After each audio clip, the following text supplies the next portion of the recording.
I do push very hard if a brief or if goals or objectives are not clear.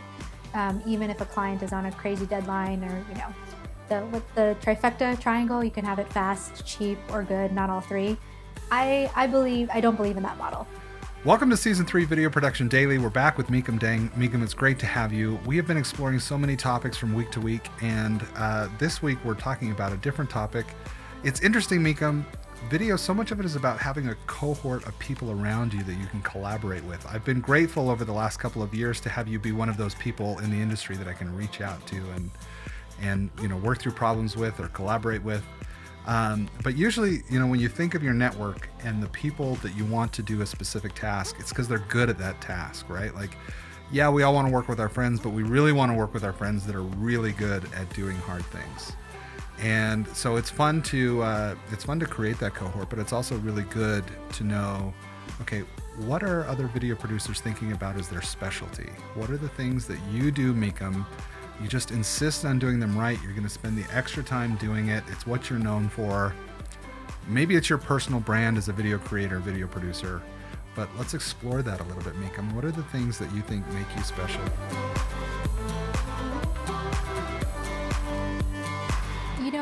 We've talked about in a previous episode, and how adamant I am about pre-production and sort of the rigor I put into that aspect of the production process. And at the same time, I feel like because I've had such a wide variety of professional experience, I do have an ability to hopefully make people of all different backgrounds and intersectionalities and experiences feel comfortable coming together to tell a story. So I do very much consider myself someone who can help folks connect with their purpose and why they want to tell the story, and then with each other.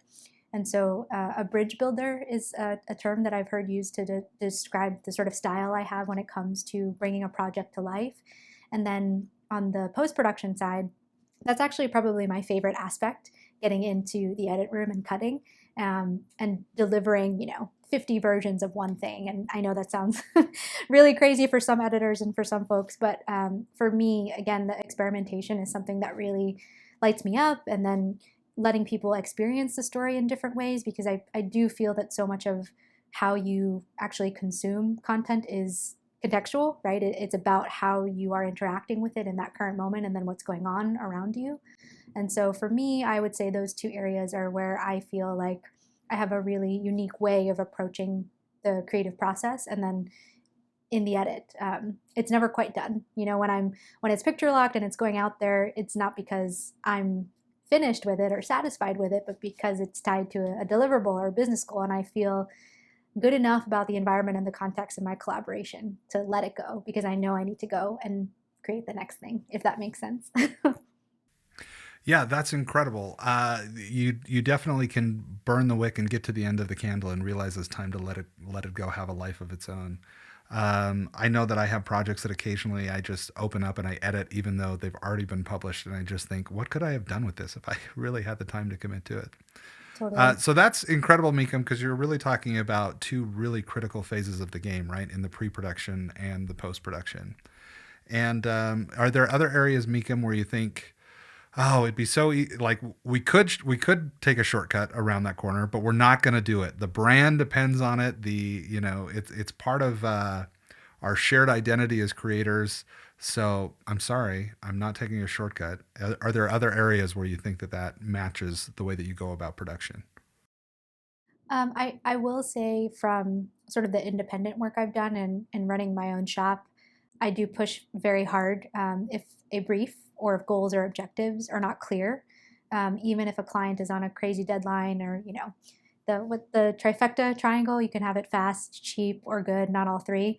I don't believe in that model. And so I make sure that my collaborators and my clients understand that before we even talk about picking up a camera or scheduling a shoot day. So that's probably where I would be the most rigorous and lay down a hard line.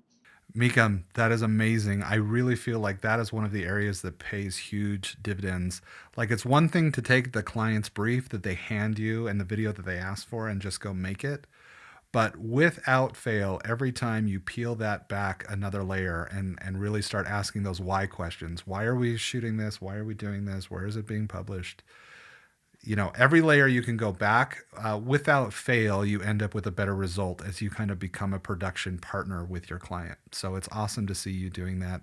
And that is definitely something that I've noticed. Having worked with producers that are really good at that, the outcome is always noticeably better than it could have been if you didn't take the time on those details. Totally. I could not agree with you more.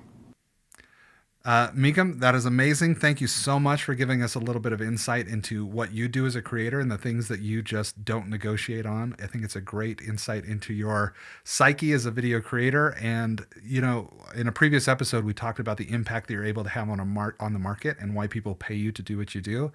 And certainly I feel like there was a lot reflected there. Like there was a lot of crossover between these episodes. There's a lot of crossover between our next episode also, where we're talking about changing trends. In last week's episode, Mykim and I were able to talk about the 3-minute video that we all used to get asked to create versus what we're doing now with the 15-second TikTok and the 25-minute documentary. So it's going to be interesting to dive in a little bit deeper on trends next week and to have Mykim back for that. Mykim, thank you for joining us this week and giving us your insight, and we look forward to connecting with you next week on another episode of Video Production Daily.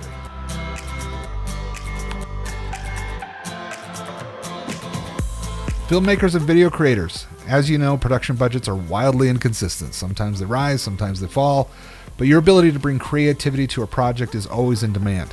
I want to introduce you to the Masters of Engagement online course. Learn how to clarify creative ideas, engage audiences using conflict, dance, art, character development, relevancy, and unexpectedness, and story.